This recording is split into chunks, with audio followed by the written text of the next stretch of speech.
Bismillahirrahmanirrahim, dear viewers, Assalamu alaikum. I'm your host Faisal Raza and you are watching Foresight.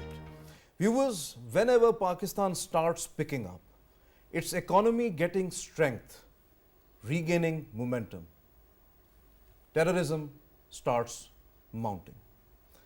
And we all know that the hostile forces don't intend to that Pakistan grow. Since last couple of months, we have witnessed surge in terrorism at an unprecedented scale. Pakistan's core economic, diplomatic and security interests are the prime target of the hostile forces. Especially China-Pakistan Economic Corridor, its related projects, Chinese citizens, Pakistani security forces and its valuable assets and installations. Pakistan is the victim of terrorism originating from Afghanistan, where all banned outfits, particularly Tehreek-e-Taliban, TTP, East Turkestan Islamic Movement, ETIM, then different terrorist groups like Daesh, including Balochistan Liberation Army and all that. They are not only having refuge at the Afghan soil, but also enjoying freedom and support of Kabul.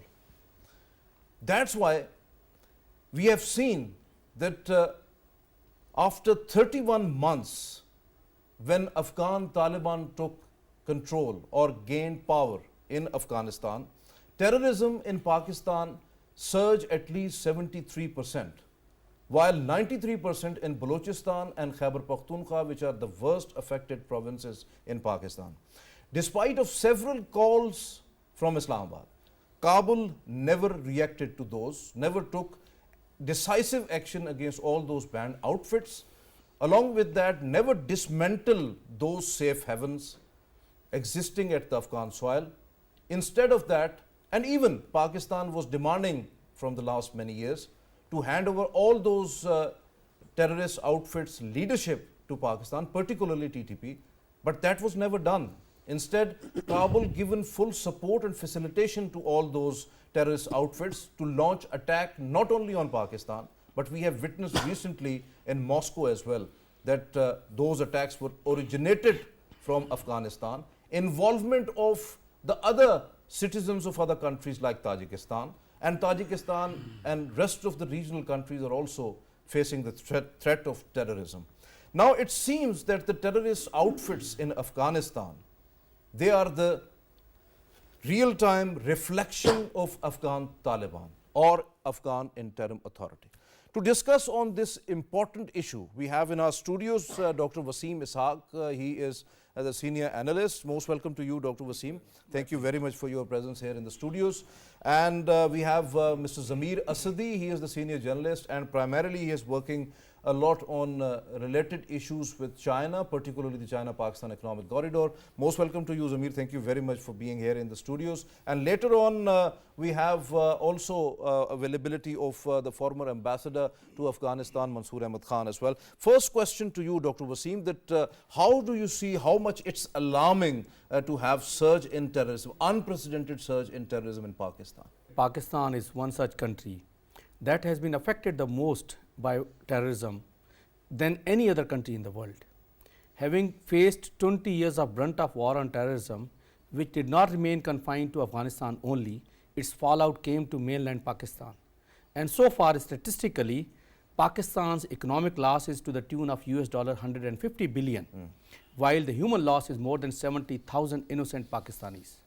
While this trend was going on since last 2 decades, we have seen a renewed resurge since the Afghan Taliban took over in Kabul. While Doha Agreement, one of the important clause has been that Afghan Taliban would make all out possible efforts to rein in terrorism and would not allow its territory to be used by any other terrorist organization. However, they have failed on these pledges on many accounts. For instance, they have given absolute freedom and liberty of action to TTP and BLA, and they have created havoc inside Pakistan in last a year and a half.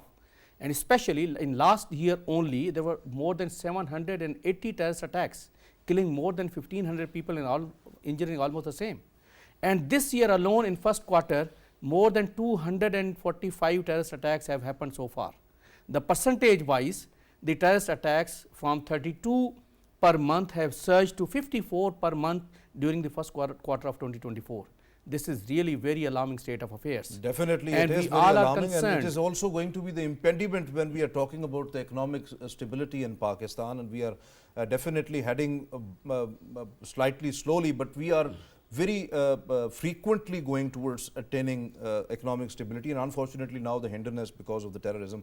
Zameer, you are extensively covering the China-Pakistan economic corridor, the Chinese different projects here in Pakistan, even though those are not affiliated with CPAC as well. But you have written a lot of articles on that. So in just 10 days of March 16th to 26th, there were 5 attacks, and most of them were directed towards the Chinese citizens or the projects related to CPAC or having some dimension towards China. So how do you see why it seems that China, CPAC and all its related projects and interests in Pakistan are directly under attack by the hostile forces and terrorists? Unfortunately. So how do you see, because this is termed as a direct attack on Sino-Pak relations?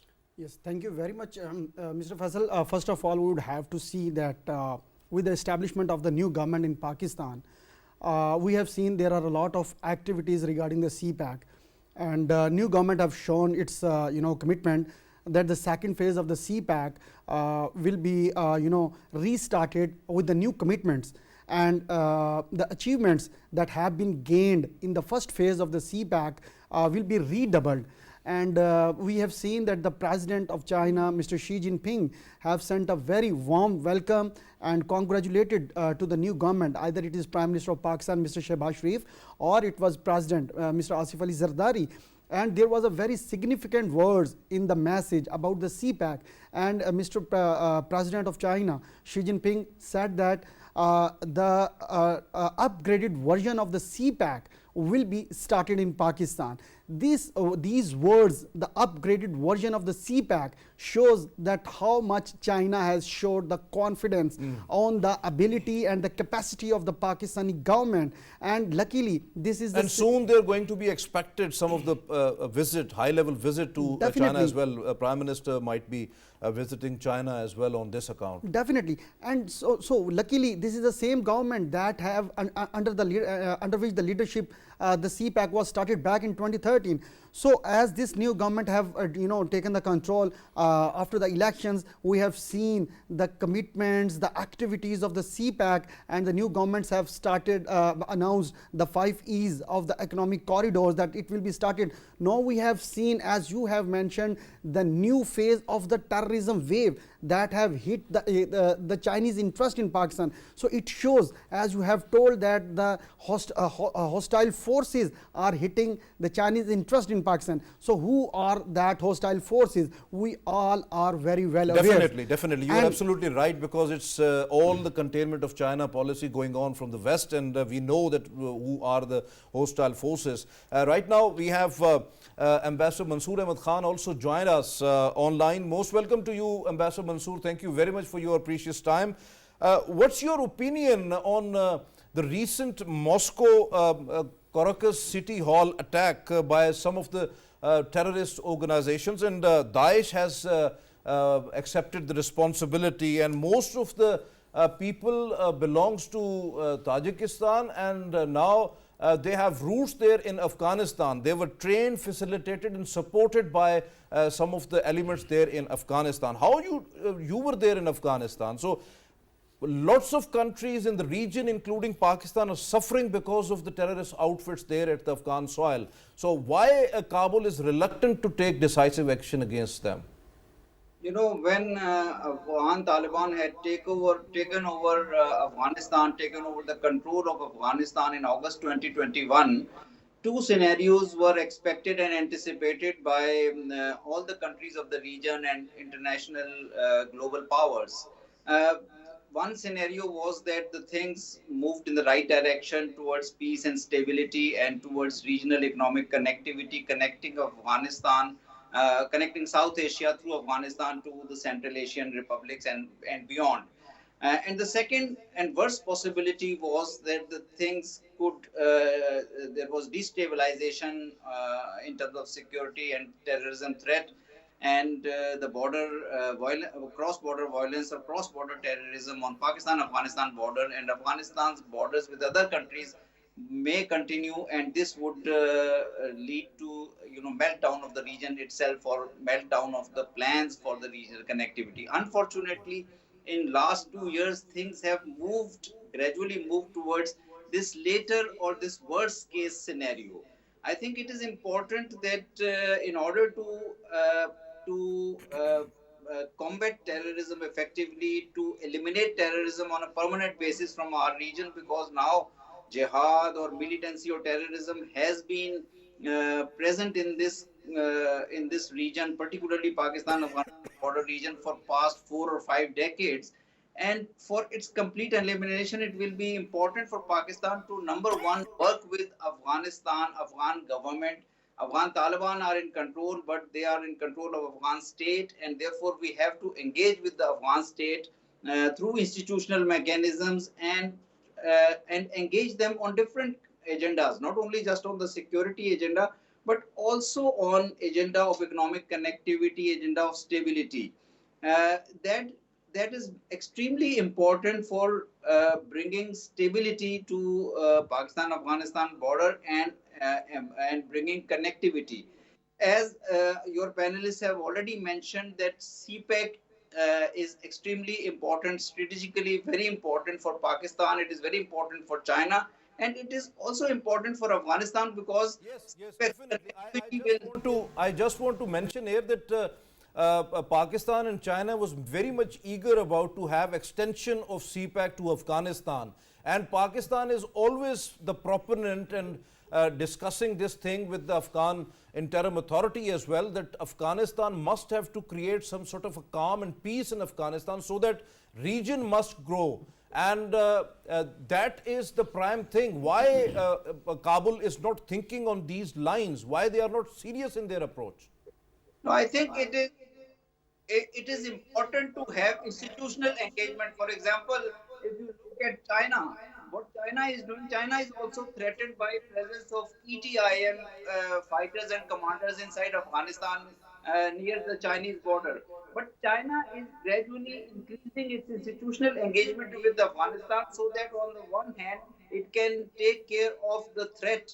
It can neutralize the threat coming from ETM, IM fighters. And secondly, it is also trying to ensure a stable relationship with Afghan government, so that things move towards regional connectivity, China's increasing economic presence, and Pakistan economic corridors linkage to Afghanistan and Central Asia. So I think Pakistan, in collaboration with China, will also have to rope in the Afghan government, Afghan state institutions. It will be a process. It may be a long-term process, but it is important because Afghan Taliban are now in not just a group. They are in control of Afghanistan state. They are controlling. Definitely, you are absolutely right, Ambassador Mansoor. Your point well taken. Dr. Waseem, as Ambassador Mansoor rightly said, that ETIM and all other organizations who took refuge over there, now why they have a greater freedom? Whatever they want to do, they are doing. The cross-border attacks inside any other country, the suicide attacks, the terrorism. So what's basically the interest of Afghan Taliban interim authority? What's the interest of them? Why they are giving them refuge against any country, against Pakistan, against China, against the Central Asian republics, Russia and all that? I think the worst case scenario was already forecasted while making the Doha agreement, when the United States put the pressure on them and got an agreement that they would exert all sort of pressure and all resources to contain terrorism inside Afghanistan and would not allow the Afghan territory to be used against any other country. But unfortunately, there are two aspects to it. One, that Afghan Taliban, since they have not been able to deliver to Afghan people and they have not been able to create an inclusive government. So therefore, one aspect that they are using this terrorism as a leverage in terms of influence across Afghanistan. And secondly, it could be a bargaining chip for them. So on both accounts, while they have been exposed badly, that they have not been able to ensure the internal security even within Afghanistan, while to some degree there is a degree of stability, but since the government is not inclusive, so therefore that stability is confined to few urban areas like Kabul and Kandahar and maybe Jalalabad. But unfortunately, the majority of Afghanistan is ungoverned spaces. So therefore, these terrorist organizations have got more freedom of action and more liberty of action and incapacity and inability of Afghan Taliban to really control them, because the Afghan National Security Forces, on the day of change of command to Afghan Taliban, probably they were not in a position to independently handle those security situations. Obviously. So therefore, their capacity and their overall outlook has been greatly damaged because they were not trained to independently handle Afghanistan security situation. But if they are not much trained or they don't have capacity, that must have to be provided by any country. Even Pakistan can provide them that assistance. But they have never asked for that. They have never asked for that, and they are instead they are resisting, and they are always on the verge that they are supporting all those elements, and they are denying as well that there is no element existing in Afghanistan. So this is why this is a double standard and double game played by Afghan interim authority. The biggest dilemma with the Afghan interim government at this point in time is that they don't have any tangible things to show as an achievement to their public. So therefore, to divert public, they are always now supporting, maybe intuitively, openly, or perhaps tacitly, especially the splinter groups like TTP and BLA. And what we have seen in all those attacks inside Pakistan, the linkages are inside Afghanistan. So therefore, they are using as a leverage for advancing their foreign policy actions and interests against Pakistan. Zameer, when we are talking about particularly the Chinese interests and investments in Pakistan, particularly the CPAC and all that, China is also investing in Afghanistan. China wants it that there must have to be CPAC extensions to Afghanistan. Why Afghanistan is not realizing that, and why there are attacks against the Chinese citizens, their projects, CPAC in Pakistan, particularly Balochistan is the prime target. Then afterwards, the different projects in Khyber Pakhtunkhwa as well. And now on 31st of March, GB government has also issued a warning or a notice or a threat alert that there might be some sort of terrorist activities in this region as well, because CPAC starts right from that region. Yes. So why this is all going on? The issue is that Afghanistan government right now, it is their failure that there is not the realization that what is their ultimate benefit. And that ultimate benefit will not only for them, it will be the process for their masses as well.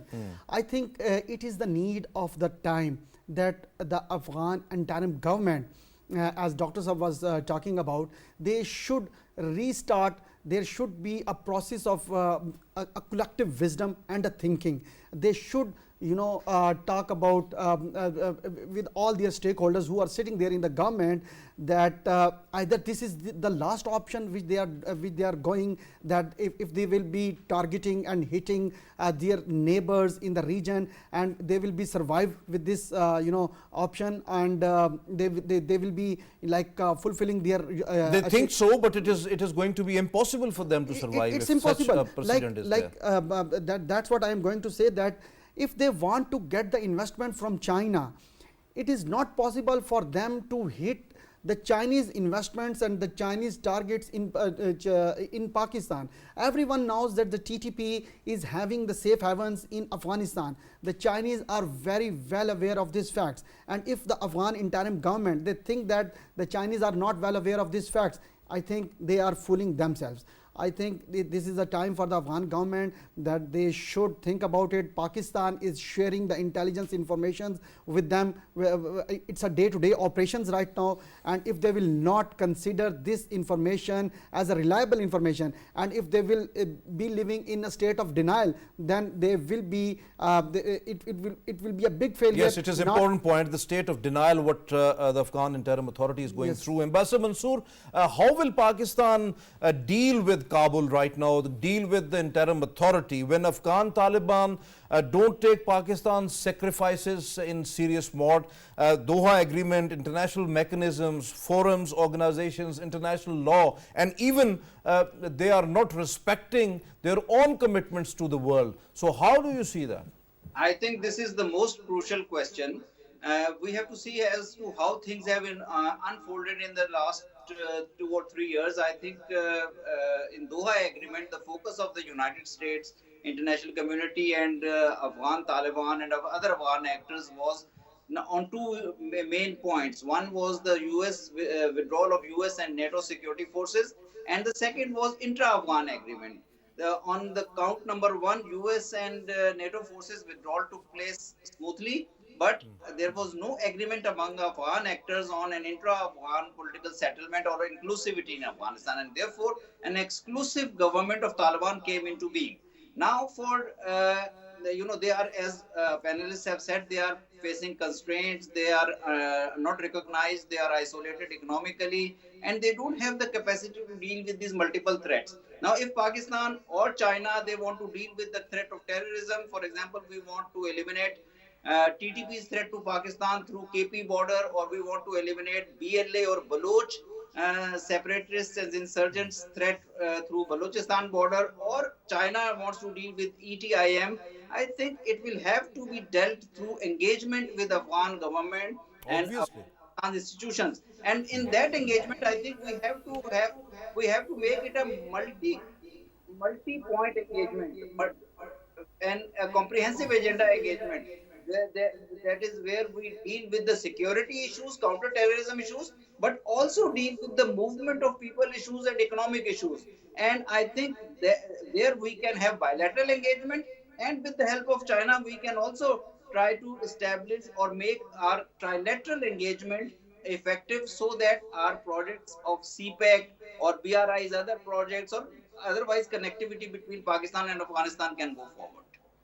Definitely. And Ambassador Mansoor, when we are talking about right now the combined terror machine which is operating right in Afghanistan, like TTP, BLA and Daesh coalition with each other, then also there are lots of reports are surfacing that East Turkestan Islamic movement along with Daesh terrorists have alliance that is active against Chinese interests, not only in Pakistan but also in the region, and particularly in the bordering region of the China. Yes. So how do you see that? Because it is going to be a very dangerous precedent which Afghan interim authority is setting right now. Yeah, there is Daesh, there are Al-Qaeda remnants, and then there are TTP, ETIM, IMU, all these groups, and you must have noticed, or the security and counter-terrorism experts are writing about it, that there are new groups which are emerging either as subsidiaries of these existing groups or totally new groups. And Moscow attack was one of the manifestation of this proliferation of terrorist groups. So I think it is important that the governments, our governments, Pakistan government, the other governments of the region, Chinese government and Afghan government, and then there are other neighbors of Afghanistan like Central Asian countries or Iran, threatened by many terrorist entities present in the border regions. So I think it is important that we should use our bilateral channels, and then also go for regional mechanisms like SCO is an effective organization which can play a very important and effective role in eliminating the terrorist threats or proliferation of these groups, because Russia, after these Moscow attacks, is even more seriously concerned about such terrorist tendencies in the region threatening Russian interests.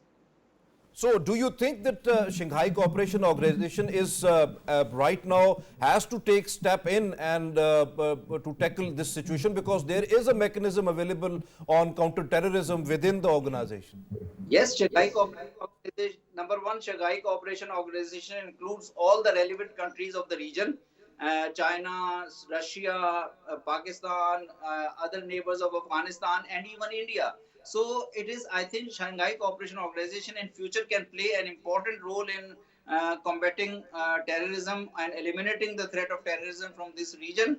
But I think, again, through even involving those forums, engagement with Afghanistan's government will have to be an important factor, because if government's control in Afghanistan is loosened, then Afghanistan will can there is a threat that Afghanistan can slide back to the situation it was in 1990s. At the moment, Afghanistan is not in that situation. The government there has good control over the situation. So I think it is important that using this window of opportunity, we should Definitely. Your point well taken. Dr. Waseem, when we are talking about ETIM particularly and their coalition with some of the other organizations, terrorist organizations within Afghanistan, do you not think it is like some sort of suspicious thing that in the backdrop of US-China rivalry, in 2020, US has just delisted ETIM from a terrorist list, that they have said that they don't have ample proofs that this organization even exists. So China protested at it, and right after 1 year, there was a Doha agreement, and Afghan Taliban was in Kabul. Then billions of dollars of weapons left by US, and then afterwards we have seen these attacks. So do you think it's just coincidence or something deliberate? In my opinion, it's not a coincidence. It is very much a deliberate strategy.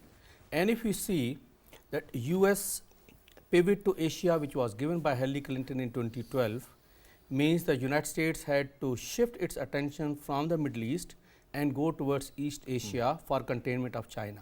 And later followed by US Indo-Pacific strategy during Trump era, US National Security Strategy 2017, which was promulgated in 2018, saying that great power competition with Russia and China would now be their national security priority number 1.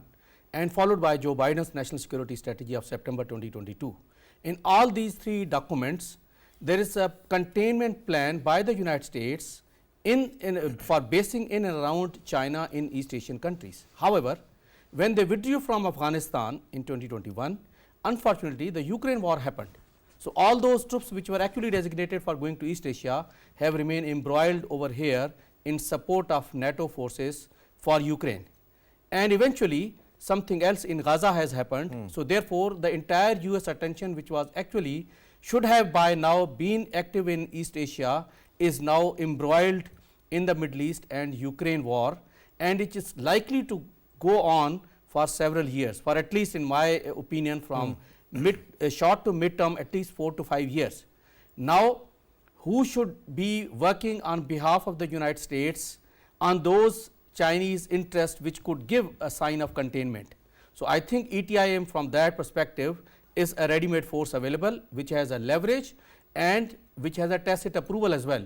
So therefore, see the attacks of TTP, ETIM, Daesh and BLA all have been synchronized and attacked against the Chinese interest and CPAC, China-Pakistan relations, and also the Russian point well interest. taken. Zameer, have you got any clue what Defense Minister Khwaja Asif just in a day prior said, that he says that Pakistan-China joint investigation team found some leads.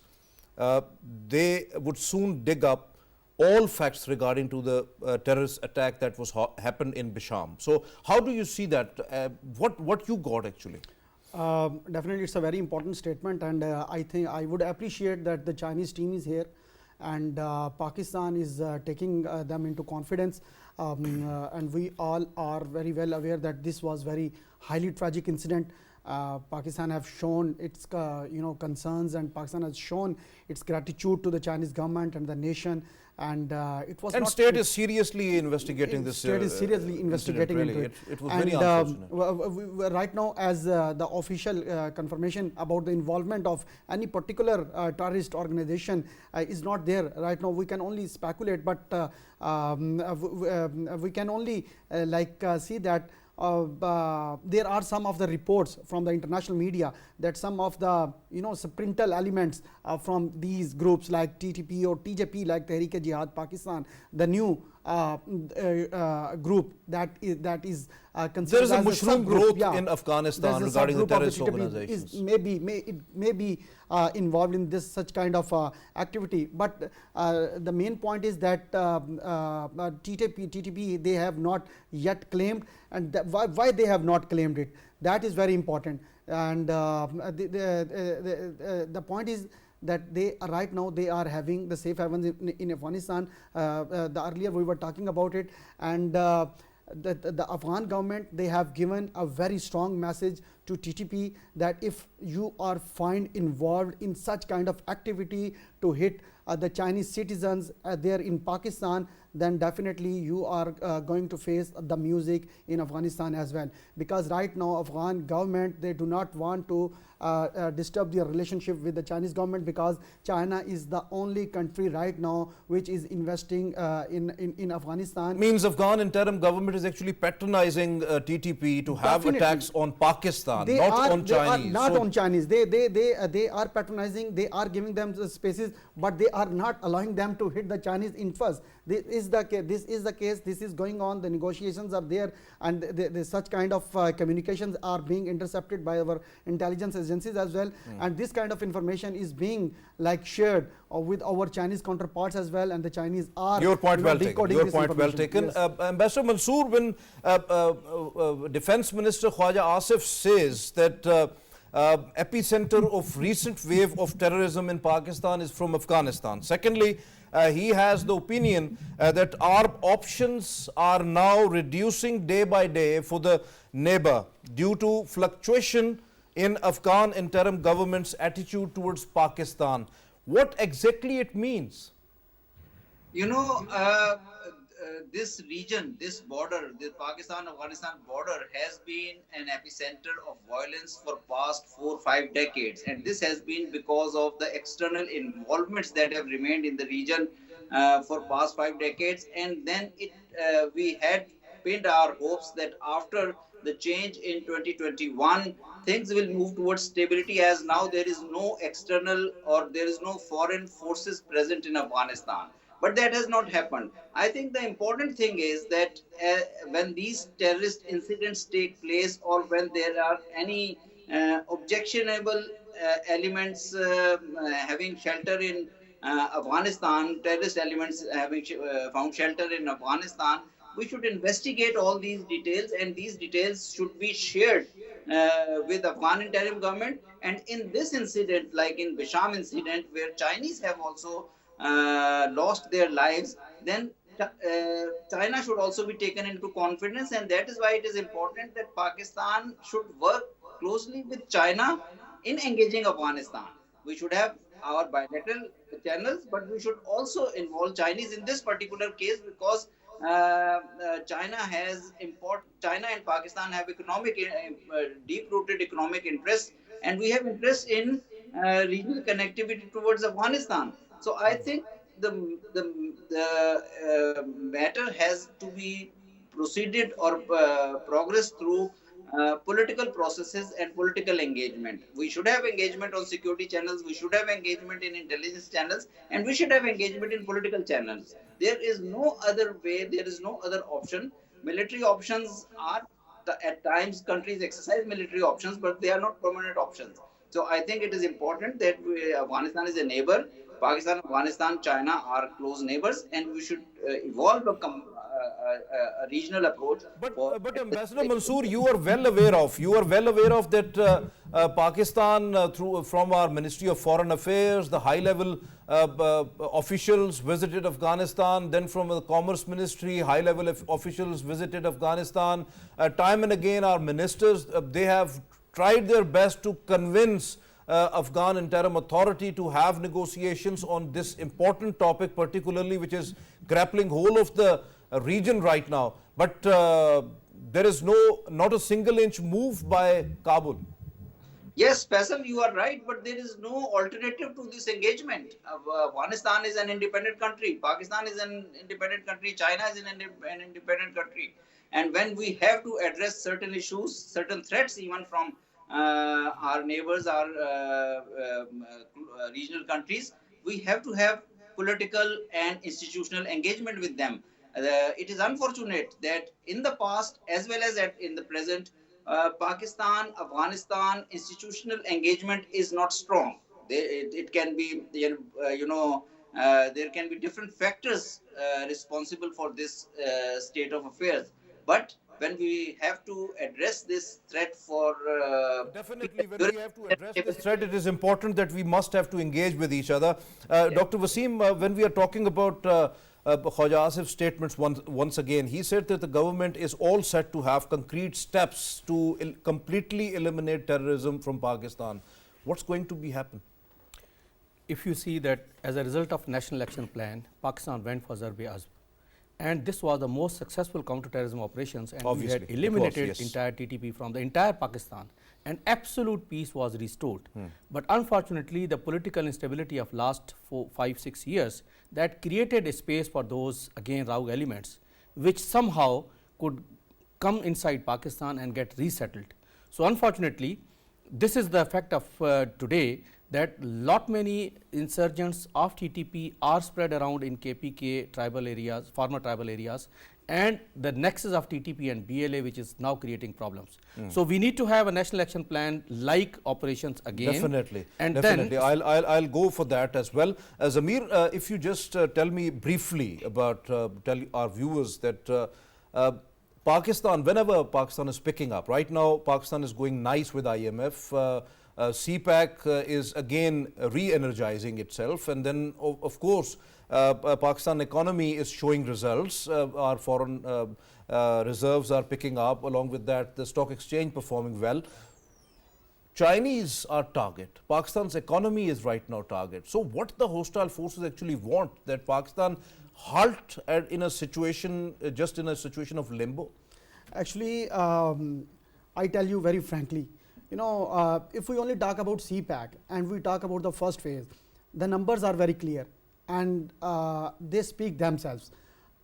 We can see that in just first phase and in only initial 10 years, if we talk about the early harvest projects, there was about $30 billion of investment that was done by China in the various sectors of in Pakistan, and that was a transformational plan of the Pakistani economy. Either it was about our industrial plan, either it was about our hospitals, either it was about our education, either it was about the development of our Gwadar port, either it was about the development of our new international airport, or you talk about the development of the highways, or you can about the motorways, or you can talk about the development of the new energy projects that have transformed the energy landscape of Pakistan. We have suffered the 20 hours load shedding in Pakistan before 2030. Yes, definitely. So I think this CPAC has transformed the economic landscape of Pakistan. The hostile forces, they are very well aware that in this region, Pakistan's economy is very important for the prosperity of the region. And they are very well aware. Definitely, they know that if Pakistan grows, or ultimately the region will grow. And they actually term this Chinese investment. They think that this Chinese investment is a symbol of the growing of the Chinese influence. It is not the case. I think they do not understand the spirit of the relationship of Pakistan and China. If China is investing in Pakistan, it doesn't mean the influence of China is increasing in Pakistan or in the region. Very well elaborated. Yes. One question that is very important, if you answer, and Dr. to you as well, and Ambassador Saab as well, that right now, do you think that, as Dr. mentioned, that whole of the nation approach is needed to tackle this terrorism issue? Along with that, there must have to be a political or a grand dialogue, grand national dialogue in Pakistan. Then there must have to be a spirit to effectively act on national action plan, and then a robust NACTA, the National Counter-Terrorism Authority, that is must. Do you think so? If just briefly tell us, because we have short of time. I will just state, I will take just 1 minute, and I will request with all the stakeholders of the Pakistani society, either they are in the government or we are the people, we need the same kind of approach that was adopted after the APS attack. That was the time after the APS attack, that we as a nation were united. We collectively adopted and took over all of the approaches and took over the measures that were And the need Operation of the time Zarbeaz at started. that time. Yes, And I think that's why it was a success. yes, that's why it was a success. As Dr. Saab told, I think this is a time when Pakistan's economy, as you have told in your introduction as well, that this is the picking up the time of the Pakistan's economy. The economy is, the momentum is there. Chinese are very eager to invest in Pakistan. Our Middle Eastern brothers, they are eager to invest in Pakistan. International community is very closely watching on Pakistan, that how the economy of Pakistan in And the even next the years. Pakistani nation in a high spirit to revive Definitely, economy. our Doctor, youth is, if you just give Yes. some words on about the that. security front, we need a national action plan too, Definitely. and a grand dialogue to formulate a cohesive policy. At the political front, let's bring this Afghan policy under debate in the parliament, and also we should adopt a multilateral diplomacy where we should involve China, good officers of China, Russia, and all the regional countries. We have done successfully in the past quadrilateral dialogues, trilateral dialogues, and the bilateral dialogues in Kazan summit, etc. All happened in year 2023. And also get out of prisoner's dilemma, and let's have a direct engagement with Okay, the one word Afghan from the government. Mr. Ambassador. Sir. Ambassador, if you just briefly, because we have very run short of time, if you just briefly tell us about what is required right now. I think whole of the nation approach, which you have mentioned, is important. At the internal level, I think we have to focus on internal political stability and internal security stability. And since CPEC is a strategic project and China is concerned about the incidents which have happened in the recent past, the security of the Chinese workers should be immediately enhanced and made foolproof. And then we should try to reinvigorate our Afghan diplomacy and also our regional and international diplomacy in a cohesive manner. I think Thank if you very if we much. take Thank this you very step, much, Mr. Ambassador. to- Thank you very much. So nice of you for your precious time to Foresight. Thank you very much. Thank you very much, Dr. Waseem, for being here in the studios. Thank you, Zameer, for your deliberations. Viewers, as you have listened to our panelists, that Pakistan right now needs a multilateral approach. Pakistan has to engage with the Afghan Interim Authority as well, because this is the issue which must have to be settled down, and terrorist organizations must be taken to task. And there, as one of the panelists said, that there must have to be a national action plan too needed, and Pakistani nation must have to unite itself. All the political forces, all the stakeholders come to the stage, come to united, and they must have to be united with each other, so that the Pakistani nation must take these terrorists to task, because CPEC and all other related projects are really a backbone of Pakistan's economy. As Pakistan's economy is picking up, so it's important that we have to just take care of Pakistan's economy to head forward and to gain momentum. This is today's Foresight. It's time to sign off. Allah Hafiz.